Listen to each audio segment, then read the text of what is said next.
Ito ho ang sinasabi ho ng kampo ni VP Sara is itong mini trial nga daw ho na ginagawa nitong House Committee on Justice, pagsusubpina nitong mga dokumento, nitong mga witnesses. Ito daw ho ay lumampas na no, sa kapangyarihan ng House Committee on Justice. So, sir, ito ho ba, unconstitutional ho ba itong ginagawa nitong House Committee on Justice sa pag-iimbestiga further hearings ho kay, dito kay laban ho kay VP Sara Duterte? Sa tingin ko, hindi unconstitutional dahil remember yung House, sila ang prosecutor, no? Yung sa trial sa Senado, prosecutor sila. Yung prosecutor hindi pwede mag-rely solely on the evidence presented or produced by the private complainant. Kahit na sa husgado natin sa criminal trials, hindi naman pwede sabihin sa mga prosecutor, oy, wag niyo ipresenta yung mga ebidensya na hindi galing sa private complainant. Hindi pwede. They are required to present whatever evidence they can gather legally to support the case. No? Hindi pwedeng or na hindi ka pwede mag-present ng evidence na hindi galing sa private complainant. Private complainant naman, hindi naman pwede kumuha ng, let's say, forensic examination o post-mortem examination, mga NBI investigation. Dapat lahat yon available sa prosecutors. As long as pasok yan sa ultimate facts, no? Yung within the ultimate facts stated in the information.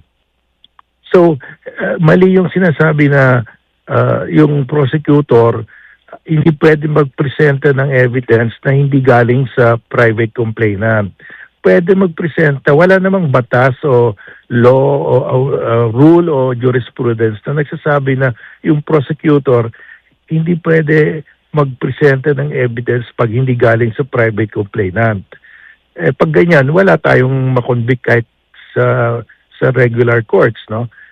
The prosecutor will have to gather the evidence needed to prosecute the case as long as it's allowed. Allowed naman ito under the rules dahil under the House rules, sabi sa House rules na Committee of Justice on Impeachment, the committee has the power to issue subpoena duces tecum or subpoena ad testificandum, as long as it is within the purview of the ultimate facts, as long as it will these are needed to support the ultimate facts. No? So, yung sinasabi nila na hindi pwede yung prosecutor to present evidence other than that coming from the private complainants. Walang batas nagsasabi niyan. Walang decision of the Supreme Court at walang rule na nagsasabi niyan.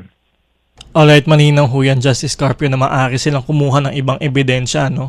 Although ang allegation naman ho nung kampo ni VP Sara, bordering na daw ho sa fishing expedition. Ano ho ang reaksyon niyo ho dito? As long as it is within the ultimate facts, to support the ultimate facts, hindi yung fishing expedition. Nakalagay naman doon ano yung ultimate facts. Yung hindi sinama sa SAL-ENIA, yung mga other assets. That means pwede mo masampida yung records ng government to prove na hindi niya talaga sinama yung ibang assets niya. That's ang ultimate facts doon, yung hindi niya sinama yung lahat na assets niya. Yun, pwede mo, you can introduce any evidence towards that end, no?